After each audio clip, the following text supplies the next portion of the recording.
Success पाना है तो मोटिवेट रहो, मोटिवेट रहोगे तो सफलता आपके कदम चूमेगी। किसी ने बड़ी कमाल की बात कही है कि जो रिश्ते होते हैं ना, वो किताब की तरह होते हैं, और जो गलतियां होती हैं वो पन्ने की तरह होती हैं। और एक गलती की वजह से आप जिंदगी को मत खो देना, पन्ने को फाड़ के फेंक दो, किताब मत खोना। यदि गलती आपके अंदर है एक, तो आप उस गलती को दूर कर दीजिए, ना कि जिंदगी को दूर करें। और आपको एक बहुत मतलब एक गरीब परिवार की एक कहानी सुनाते हैं कि एक गांव में पति पत्नी और एक छोटी सी बच्ची रहा करते थे। वो अपने मतलब संघर्ष बहुत कर रहे थे, जीवन से संघर्ष कर रहे थे कि उन पर आमदनी का साधन नहीं था। अगले दिन ये चिंता करते थे कि आज खाने का इंतजाम कैसे करेंगे। वो जो बच्ची थी वो कहती थी, पिताजी हमारे साथ ऐसा क्यों है, सब बहुत हंस हैं, सब अच्छा रहते हैं, सबके पास है। तो उसके पापा ने कहा, और वो शाम को बाहर ले जाया करता था अपनी बेटी को, और पहाड़ तार कहता था कि इस पहाड़ के पीछे ना ऊपर वाला रहता है। तो उस लड़की को ये विश्वास हो गया कि वो ऊपर वाला रहता है। तो वो ना हाथ जोड़ के डेली प्रार्थना करती थी कि मेरे पापा को नौकरी मिल जाए, मेरे पापा को नौकरी मिल जाए।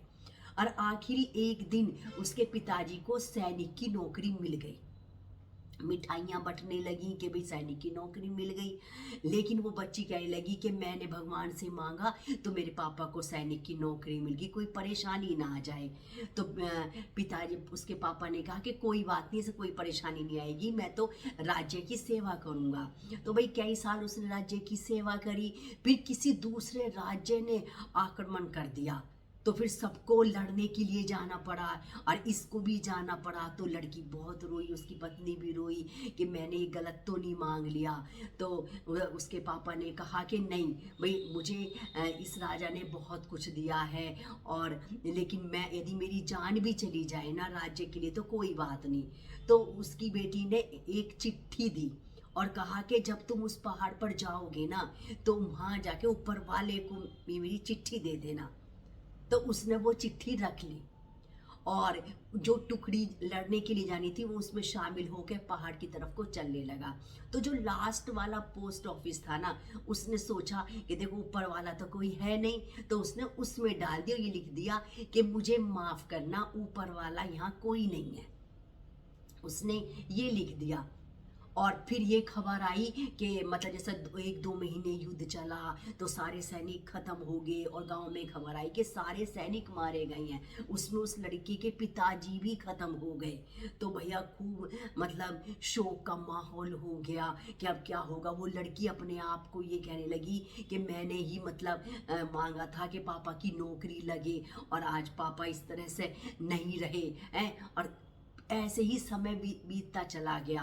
अब वो अपना किस तरह से रोज गुजारा, उसकी जो पत्नी थी घरों में काम कर करके काम अपना गुजारा करने लगी और अपना लालन पालन करने लगी। एक दिन देखते हैं कि एक आदमी बड़ा मैला कुचैला सा कपड़े पहने हुए घर के बाहर खड़ा है। तो उस लड़की ने पहचान लिया, कहा अरे पापा तुम आ गए, अरे तुम तो जिंदा हो।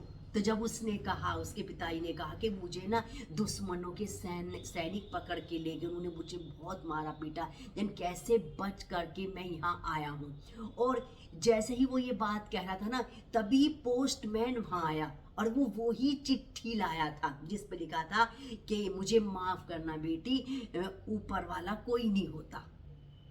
उस चिट्ठी को उस पिताई ने खोल के देखा तो उसमें उसकी लड़की ने ये लिखा था कि हे ऊपर वाले, मेरे पापा को ना वापिस लौटा देना, मेरे पापा जैसे गए हैं वैसे आ जाए।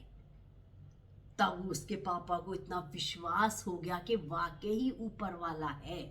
यदि आप फेथ विश्वास रखते हो तो आपके सारे काम होंगे, लेकिन विश्वास रखना पड़ेगा। यदि कोई चीज शिद्दत से मांगोगे ना और उसके निरंतरता उसके पीछे काम करते रहोगे तो आपको वो चीज़ अवश्य मिलेगी, वो सफलता जरूर मिलेगी, वो कामयाबी आपको जरूर मिलेगी यदि लगातार लगे रहोगे और उन पर विश्वास करोगे। और मैं ऐसे ही प्यारे प्यारे टॉपिक लाती रहूंगी। मेरे चैनल को लाइक करें, सब्सक्राइब करें और शेयर करें। राधे राधे।